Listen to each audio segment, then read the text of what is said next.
Saúde e segurança no trabalho. Você sabe quais são as suas responsabilidades nessa área? Você vai ter todos os esclarecimentos no programa Vozes da Saúde de hoje. Espera só um pouquinho. Olá, seja muito bem-vindo a mais um episódio do Vozes da Saúde, programa produzido pelo SimSaúde Campinas e Região e pela Federação Paulista da Saúde para discutir temas relacionados à saúde e bem-estar. Nos acompanhe que no episódio de hoje nós vamos falar de saúde e segurança no trabalho. Quais são as responsabilidades das empresas? Quais são as responsabilidades dos colaboradores, dos funcionários? E para falar sobre este assunto, nós trouxemos um técnico em segurança do trabalho que tem muito conhecimento sobre a área da saúde. É o Marcelo Rodrigues Serafim. Marcelo, seja muito bem-vindo. Muito obrigado, Sirlene. Obrigado pela oportunidade, pelo convite. Tenho certeza que vai ser um programa bem legal, até a matéria, né, o assunto, e estou à disposição. Obrigada, viu? Um dos assuntos mais abordados, né, dentro dos hospitais e de qualquer empresa é a Comissão Interna de Prevenção de Acidentes. Qual que é o papel da CIPA dentro dos hospitais? Sim, a Comissão Interna de Prevenção de Acidente, ela tem um papel fundamental dentro de um hospital. Eu costumo dizer que a CIPA, né, a Comissão Interna de Prevenção de Acidente, agora mais assédios, né, porque foi implantado isso. Então a CIPA tem a responsabilidade, né, de fazer um trabalho preventivo referente ao assédio. Não é para analisar o assédio, para fazer um trabalho de investigação referente ao assédio moral, assédio sexual, e sim para agir de forma preventiva. Educativa, né? Isso. E sobre a importância da CIPA nos hospitais, eu costumo dizer que a CIPA ela realiza um trabalho de antecipação aos acidentes. Ela antecipa porque tem as reuniões mensais, né? E aonde é colocado lá os assuntos, as inconformidades evidenciadas, né, no âmbito lá do hospital, e aí posteriormente tem a resolução. Então a CIPA tem esse papel de agir antes que o acidente aconteça, né? Porque depois que acontece o acidente, todo mundo, né, querendo ou não, o setor de segurança do trabalho, CIPA, e quem leva o prejuízo disso tudo numa falha é o trabalhador, né? Ou seja, é um papel relevante. Daí vem a pergunta: todos os estabelecimentos, as empresas da área da saúde seguem à risca ter uma comissão interna, fazer o trabalho preventivo, fazer as reuniões anuais? Sim. Não, infelizmente não. Eu até gostaria de responder que sim, mas não. Para se ter uma ideia, quando realizamos, o SimSaúde realiza lá nos hospitais as inspeções, um dos fatores é a questão de documentação. E aí nós solicitamos dos representantes lá do hospital as 6 últimas atas, por exemplo, para saber se a CIPA está fazendo o papel dela, né, nesse trabalho de documentar as inconformidades e tudo mais. E nem ata eles nos apresentam. Então você vê que tem a comissão ali no papel, porém na prática não é realizado, tá? Mas isso não na maioria dos hospitais, né? A minoria ainda age dessa forma. E nesse caso, qual que é o procedimento? O procedimento adotado pelo SimSaúde seria que nós mencionamos isso no nosso parecer técnico. E aí, como às vezes denúncia via Ministério Público, nós documentamos isso de que a CIPA não está fazendo o trabalho, inclusive com a falta de reuniões mensais, porque isso é obrigatório, né, que a CIPA realize de forma obrigatória mensalmente as reuniões. E então nós informamos. Aí o Ministério Público ele dá um prazo para que aquilo seja corrigido, né, que retomem lá as reuniões, o sistema preventivo, porque a CIPA ela também realiza as inspeções nos setores para analisar a questão do uso de EPI, se tem algum risco de acidentes, né? Então é tudo isso.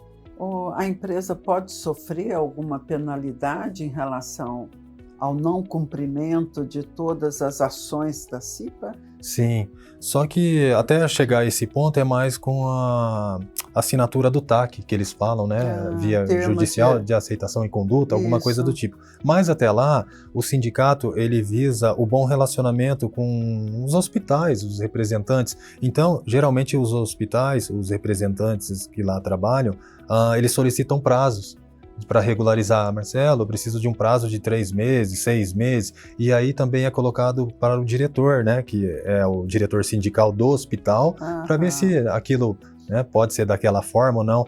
Na aceitação é informado o Ministério Público, através do nosso parecer técnico, e aí o Ministério Público dá o aval.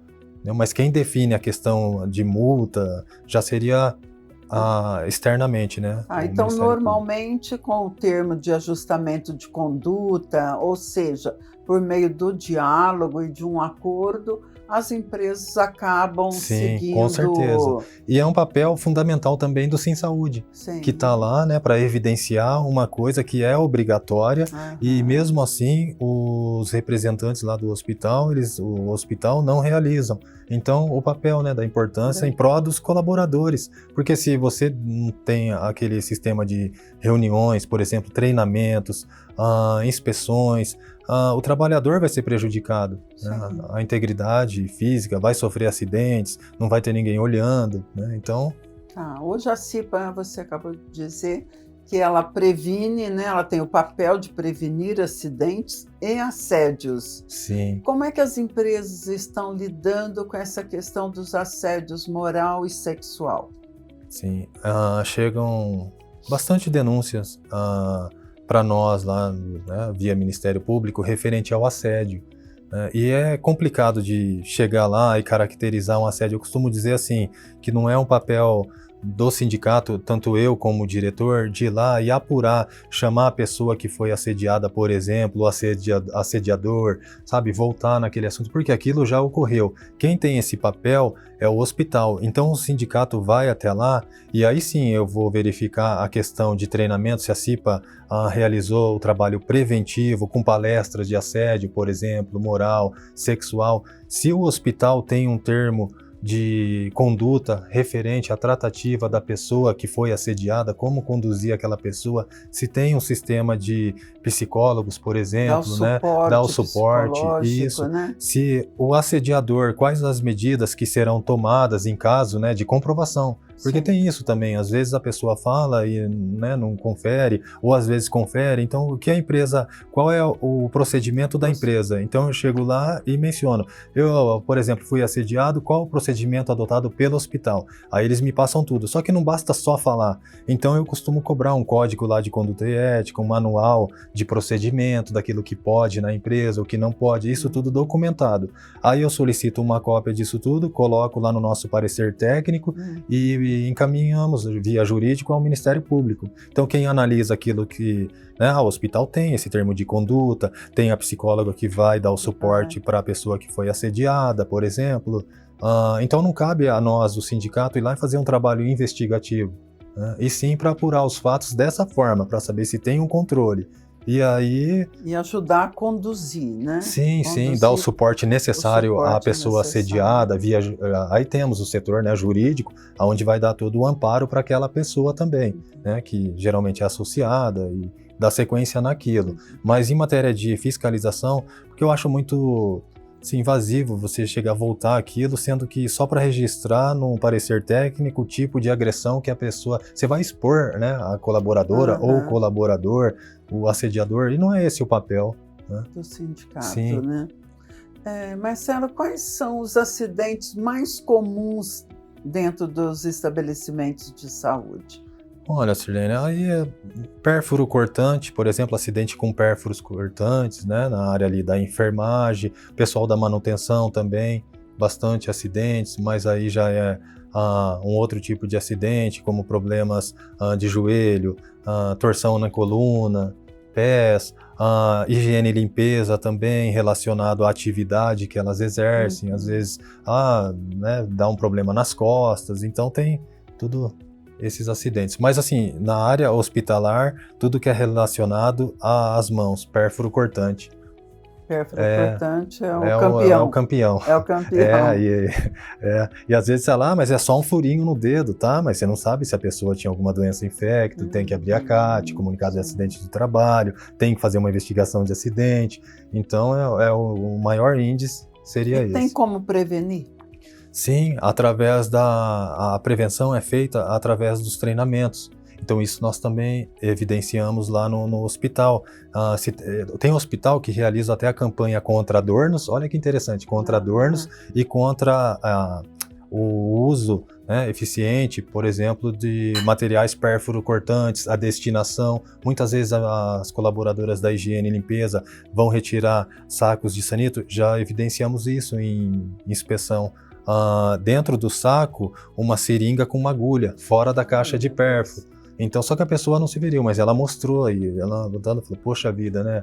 Então, você tem que ter uma responsabilidade até com o próximo. Só que isso você só adquire através dos treinamentos, conscientização, que é um trabalho... Porque assim, querendo ou não, o nosso dia a dia corrido, os colaboradores, depois de um tempo, acabam entrando no esquecimento. Aí já começa a ser automático, já pega a seringa, ela joga de qualquer jeito, em qualquer lugar, por exemplo, agulha. Então, nada melhor do que a CIPA. Voltando na CIPA, ela também realiza o trabalho junto com o SESMIT da CIPAT, Semana Interna de Prevenção de Acidentes, onde é uma semana onde todas essas informações são resgatadas, né, em matéria de conscientização, treinamento e etc., palestras, enfim. A CIPAT, os treinamentos em geral, existe a exigência de periodicidade ou não? Anualmente. Anualmente. A norma trata que a CIPA ela tem que colaborar juntamente com o SESMIT, né, na realização dessa Semana Interna de Prevenção de Acidente. Né? Porém, o ramo hospitalar, clínica, eles são obrigados a manter a CIPA pela questão do grau de risco. O grau de risco 3, a quantidade de colaboradores, então eles têm que manter a CIPA por parte dos representantes do empregador e dos colaboradores, que são eleitos. Diferente, por exemplo, do sindicato. O sindicato já é grau de risco 1, e não é ramo de assistência e prestação, né, de assistência a pacientes. Então, por isso que lá nós não temos a CIPA. Grau de risco 1 e o dimensionamento ali da quantidade de colaboradores, então não é exigido. A partir de quantos colaboradores é exigida a CIPA? A partir de entre 21 a 50 colaboradores, sendo o grau de risco 3, já é necessário a implantação da CIPA. Tanto que, às vezes, clínicas, né, laboratórios, que a gente julga pelo tamanho, né, é pequeno ali, mas tem CIPA. Tem, mas por conta disso, o grau de risco lá é comparado a de um hospital, grau de risco 3. E já no sindicato, por exemplo, é um grau de risco 1. Então já não tem a necessidade. Mesmo tendo maior número de funcionários, não tem a exigência. Isso, pelo grau de risco. Pelo grau de risco. Então não tem a necessidade da CIPA. Então é uma combinação de fatores, sim, né? Que é seguido pela norma. Agora, quando a gente fala em EPI, né, os equipamentos de proteção individual, qual que é a responsabilidade da empresa e qual que é a responsabilidade do funcionário? Sim, a responsabilidade da empresa é de fornecer, ela tem a obrigação, né, de fornecer os equipamentos de proteção individual, treinar os colaboradores, né, referente ao uso, guarda, conservação dos EPIs, né, e dos colaboradores, por parte dos colaboradores, fazerem um uso. Porque ele recebeu o treinamento, ele recebeu os EPIs, então ele tem que entender que está tendo um treinamento onde é obrigado a utilizar, né, os equipamentos de proteção individual, não é algo facultativo. E por incrível que pareça, às vezes você chega num local, esses dias, faz do que uns 10 dias, em determinado, eu não vou ficar mencionando nomes de hospital, né, mas em determinado hospital tinha lá um galão com produto corrosivo. E aí no local, a moça fazendo o transporte desse produto, sem a tampa, com a tampa aberta, né, sem a tampa do galão, tá transportando, sem óculos, sem máscara. Só que, moço, mas eu não tô tendo contato com o produto. Tá, só que na hora que você bate, né, o galão, pular, né? isso, aquilo vem no seu rosto, no seu olho. E aí tava a engenheira lá de segurança, até questionei se ela recebe o óculos, porque às vezes também tem isso, a pessoa não recebe o óculos. Recebe. Eu posso perguntar para ela sempre, né? Pode. Aí eu cheguei para essa colaboradora e perguntei, viu, seu óculos tá onde? Falou assim, não sei, ela, sabe, sem saber o que responder. Aí é onde você cria aquele estado de atenção, né? Eu vou pedir a ficha de entrega de EPI da colaboradora para ver o tipo de EPI que foi fornecido a ela. Porque às vezes nem sempre é culpa da colaboradora, né? E pela falta. E constatou isso, que ela não, a ficha estava de 2023, ela pegou o óculos lá em 2023. Então não tinha mais nada no controle. Ou seja, recebeu lá, provavelmente danificou, ela não sei se não pegou outro, não reposto, não teve a fiscalização, que nem por parte da empresa tem que ter a fiscalização referente ao uso dos EPIs, não teve também. Então, quer dizer, o trabalhador é prejudicado, né, numa situação dessa. O trabalhador pode ser punido, Marcelo, caso se negue a utilizar o EPI? Sirlene, sim. Muitas empresas, né, hospitais, por exemplo, adotam a advertência.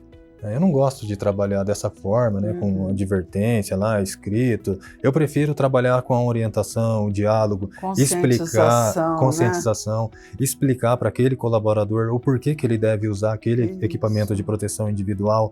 Mas sim, se mesmo assim eles não fizerem uso, tem empresas que a advertência verbal, advertência por escrito e depois, né, justa causa. Isso legalmente, né? Legalmente. Aí envolve até o jurídico e tudo, né? É difícil, mas encontra-se, sim, colaboradores que se negam a utilizar. E a empresa também, acho que tem o poder, né, de fazer usar, né? Também, porque está contratando, está disponibilizando. Sim, e hoje em dia está tão inovador essa questão, equipamento de proteção individual, que você pode adequar o melhor equipamento aos colaboradores. Com isso, eles não, que nem o sapato de segurança, eles alegavam que o sapato é modelo único, é muito duro, tá? Hoje em dia tem diversos modelos, principalmente para a área da saúde, macio, totalmente ergonômico, sabe? A durabilidade maior, o material melhor, então não tem muita desculpa, né, referente a isso, do não uso, né?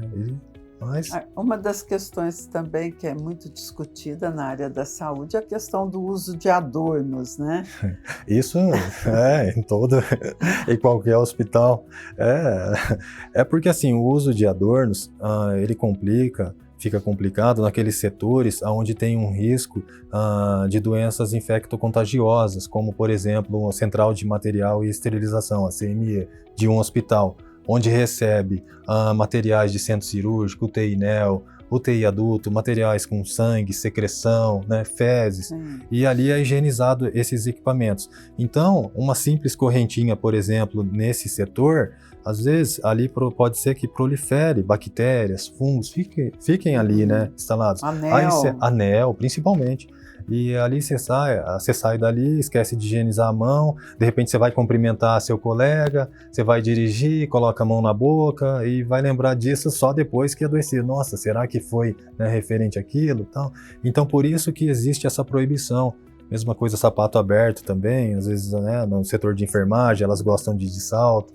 Entendo que fica muito mais bonito nas mulheres, mais né, maquiada, né? Anel, adornos, mas infelizmente, né, no tudo horário em prol de trabalho não. Não, no horário de trabalho não tem como, né? Preservar a família também, os filhos, chegar em casa, imagina, com anel lá, contaminado, às vezes criança pequena, não é? Idosos também, seu pai vai visitar seu pai, sua mãe, enfim, você está proliferando aquilo, né? Então por isso a proibição. Sim. E o mesmo vale também para a questão do uso dos uniformes. Uniformes somente dentro do hospital? Sim. Do estabelecimento de saúde? Sirlene, sim. A norma determina que o hospital ele é obrigado a fornecer as vestimentas, né? Porém, para setores considerados, vamos chamar assim, setores fechados, que seriam centro cirúrgico, CME, onde tem um risco ali, né, maior, assim. E então, o colaborador, ao chegar na empresa, ele vai até a rouparia, retira né, o seu uniforme, troca de roupa e vai para o setor. Só que alguns hospitais não agem dessa forma, não fornecem as vestimentas, então o colaborador trabalha com aquela vestimenta e na hora de ir embora ele sai do setor de uma CME, por exemplo, que eu dei o exemplo, vai embora para sua casa, muitas vezes de ônibus, né, contaminando, andando pelo centro, que já vi muitos, então isso acontece muito. Mas o hospital tem a obrigatoriedade, sim, de fornecer as vestimentas aos colaboradores. E qual que é o papel do sindicato, que representa os trabalhadores, na fiscalização em relação ao uso de EPIs?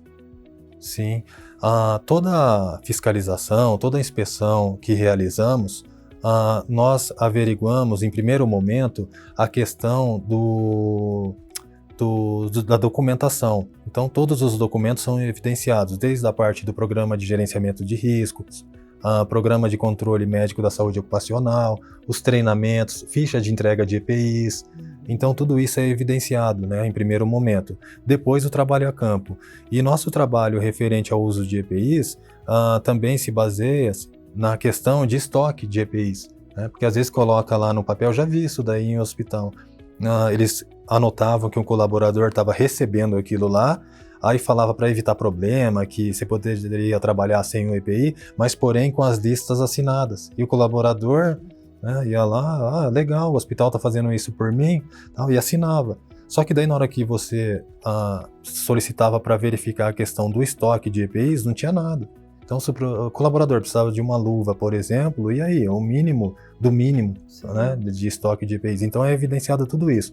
Desde a parte dos treinamentos, das fichas de entrega, até a parte final lá, se o colaborador está utilizando, né, estoque, se está utilizando, se está adequado à função, tudo isso é evidenciado na fiscalização. O Sindicato da Saúde de Campinas e Região sempre teve uma preocupação muito grande em relação à saúde e segurança dos trabalhadores da saúde. Tanto que é a entidade sindical responsável pela publicação da NR 32, Sim, que é a norma regulamentadora número 32, que é considerada a norma da área da saúde, né? Sim. Como que anda o cumprimento dessa norma nos hospitais? A NR 32, eu costumo dizer que é uma diretriz, um ponto fundamental para que o hospital tenha meios de trabalhar em conformidade, né? A NR 32 de extrema importância, inclusive como você disse, a contribuição do sindicato na elaboração dos itens, né? Tudo pensado. Mas assim, os hospitais hoje, eles deixam a desejar referente ao cumprimento da norma NR32 por vários motivos, né? Às vezes eles alegam custo, dificuldades, mas enfim, nós do sindicato, quando realizamos alguma inspeção no hospital, ela sempre inicia-se como base na NR32, né? Para evidenciar os itens e tal. E porque a NR32 ela é muito extensa, ela trata referente a parte documental, né, como eu falei, PGR, PCMSO, exames, tem a parte de vestiário, tem a parte de refeitório, tem a parte de vestimenta, a raio-x, então ela é bem extensa. Agora, quando é uma fiscalização geral, então é observado o hospital todo com foco na NR32. Porém, tem aquelas denúncias que são ponto específico, que nem a falta de vestimenta, falta de entrega de EPIs, o refeitório, né? E um item à parte também é a sala de descanso, que também está em evidência, né? A falta da sala de descanso, por exemplo, que recebemos bastante denúncia referente a isso também. Eu ia perguntar mesmo quais são as principais denúncias dos trabalhadores. Então, a campeã é a sala de descanso? Vem bastante referente à sala de descanso, né? Porque o hospital ele entende que a sala de descanso é você colocar 2 cadeiras numa sala apertada, com o pé direito baixo, né? E tá ótimo. Quer dizer, 2. Aí você vai ver atender a demanda ali, né? Só que a sala de descanso, né? A norma menciona que para profissionais da área da saúde, até são técnicos em segurança do trabalho, enfermeiros e auxiliares. Os demais, a norma não menciona, né? Só que o sindicato não vê dessa forma. Porque se você trabalha no hospital ali, né? Por que não elaborar uma sala de descanso confortável como a norma trata, né? porque é para o conforto dos colaboradores no seu momento ali de descanso, pós-almoço, à noite, por exemplo. Então, nós mencionamos lá na inspeção o seguinte, que a sala ela deve possuir cadeiras, poltronas reclináveis, até tem hospital que coloca puff, que é legal, né? Ar-condicionado, ventiladores, água, né? Porque tem colaboradores que trabalham à noite, aí à noite ele faz a ceia, depois quer descansar, então tem que ter um lugar apropriado. Então tem muita denúncia referente a isso. Até chegou uma denúncia lá, semana passada, até mofo na sala, parede mofada, cadeira encostada, tudo assim, uma próxima da outra, pé direito baixíssimo, a pessoa tem que entrar em determinado local lá abaixada, para não pegar, né, bater a cabeça e tal. Então chegou essa denúncia semana passada. Aí o diretor teve a ideia de marcar uma reunião para conversar, para buscar melhorias daquilo, sem ter que envolver a denúncia via judicial, fora do âmbito judicial, né? E sim resolver ali numa reunião. Falei, uma ótima ideia, porque se você conseguir é melhor, e muito mais ágil melhor, também, né? Mais rápido, porque daí vamos até lá e nós colocamos a nossa posição referente a como melhorar a sala de descanso, né? Sugerir, né? Tem que ter isso, aí eles vão dar a ideia deles, e quem ganha com isso é o trabalhador. Sim. Né?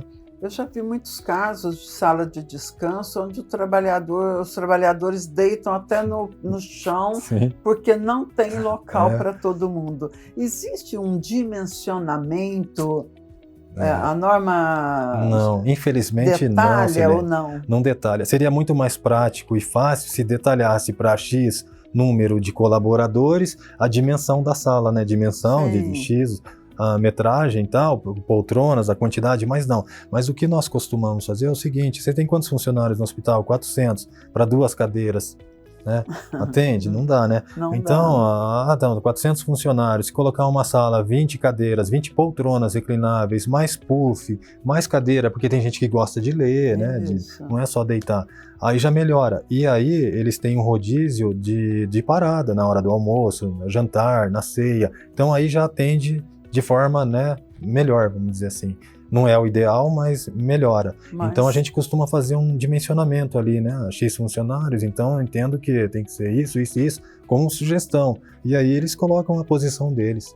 Porque nem todos saem para fazer a refeição também no mesmo horário. E o setor de engenharia do hospital certamente tem condições de fazer o dimensionamento dessa sala, também. Né? Por isso que é agendado, assim, quando é fora do âmbito judicial, uma reunião para tratativas, né, referente ao assunto, sugestão, sim, enfim. Uma outra questão que os trabalhadores reclamam muito também é em relação à questão de banheiros, né? Sim. Como é que anda essa questão Os banheiros, Sirlene, acontece, sim, os colaboradores eles reclamam da falta de estrutura dos banheiros sanitários, às vezes vestiários. Armário quebrado e tal. Só que por outro lado, os representantes do hospital nas inspeções, eles alegam que, Marcelo, mas quem que quebra? Quem que tira a tampa do vaso e tal? Então fica nessa, se chega lá, tá vandalismo, eles falam, isso tratando internamente, sem ser aquele banheiro público, por exemplo, internamente mesmo. Às vezes você vai lá no vestiário, tudo danificado, aí eles trocam tudo. Aí você volta lá, às vezes tá pichado, sem tampa do vaso, sabe? Acontece, sem a porta do armário. Então, eu costumo recomendar o quê? É fazer um trabalho de conscientização, porque quem vai usar o banheiro, o local, são os próprios colaboradores. E eles fazem um treinamento, explicam, porque tem um custo para o hospital. O hospital poderia estar gastando com outras coisas em prol dos trabalhadores, né? E isso às vezes dá resultado, mas é complicado, porque, né? Marcelo, mas também existem recursos que os hospitais, os estabelecimentos, né, podem utilizar para saber como que está, ou quem que está fazendo isso, como que... Sim, não é a grande maioria, né? E sim a minoria da minoria. É exceção, né?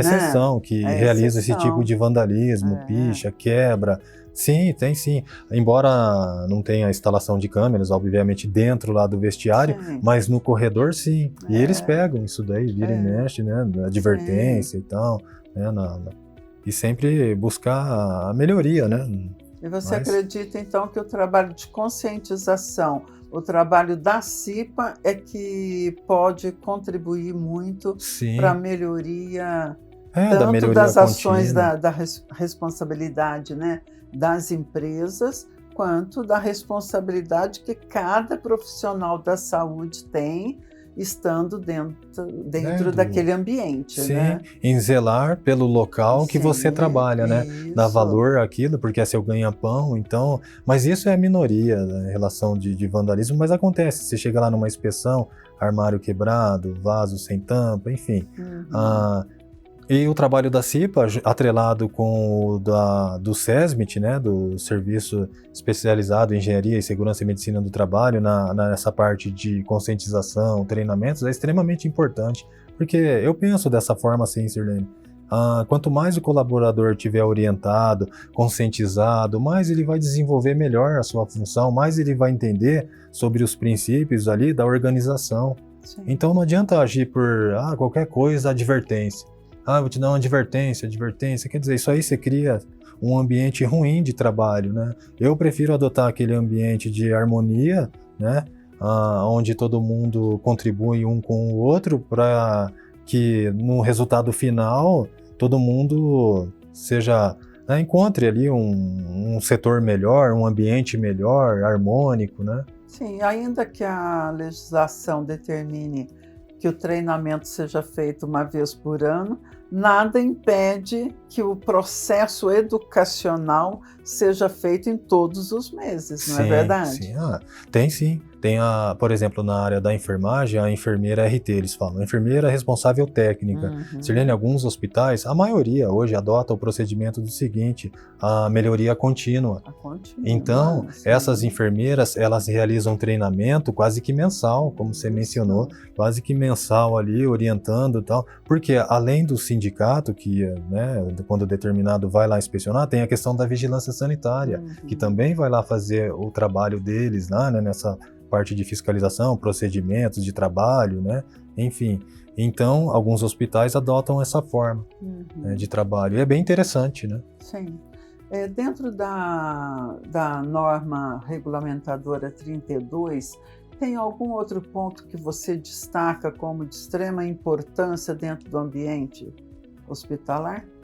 A questão dos refeitórios. Os refeitórios. Por exemplo, o funcionário, ele trabalha, né, grande parte da jornada, às vezes vai almoçar à tarde, aí você chega lá, vai Ah, mais tarde até da hora do almoço, aí você chega lá no refeitório sem condições, sabe? Um refeitório com bolor, um refeitório onde coifa, por exemplo, tem tanta gordura na coifa lá no fogão que começa até a respingar na comida, né, na hora de né, servir. sendo feita ali. Más Ah, condições. Más condições do refeitório, cadeira quebrada, mesa de madeira, aí vai ver mesa com bolor, fungo, sabe, sem toalha, você encontra esse tipo de coisa. E poucos, né? Mas aí eu fico pensando, poxa vida, a pessoa trabalhou, né, às vezes foi almoçar até mais tarde, tal, né, devido à demanda, aí chega num ambiente sem estrutura. Uhum. Então, né, mas tem sim, E o refeitório. sindicato tem uma ação contundente em relação a casos como esse. Sim, Sirlene, que nem numa inspeção nós observamos se é uma inspeção, setor de UTI, né, UTI adulto, centro cirúrgico, CME, refeitório, cozinha. Cozinha também é importante para Sim. verificar a questão de higiene, limpeza, a estrutura do local, ah, às vezes caixa de. Eles usam caixa lá, caixa não, mas a bandeja. A bandeja, só que ela não era de alumínio e com bolor. Então você olha assim, bolor, assim, ela estava empilhada, parecia ser de madeira e empilhada e com bolor, e várias. Sabe? Aí nós, né, registramos a foto, mencionamos o item da norma que trata sobre o assunto, a foto e a observação do Sim Saúde. né? E aí o hospital tem o prazo para corrigir aquilo. É a necessidade de valorização e respeito Sim, ao colaborador que está ali então, trabalhando com pela certeza. saúde da população, Com né? certeza. Colaboradores também da manutenção, muitas vezes por falta de ferramenta, falta de estrutura de trabalho. As Uhum. meninas da higiene e limpeza, colaboradoras, né, da higiene e limpeza também. Então, mas esquecem.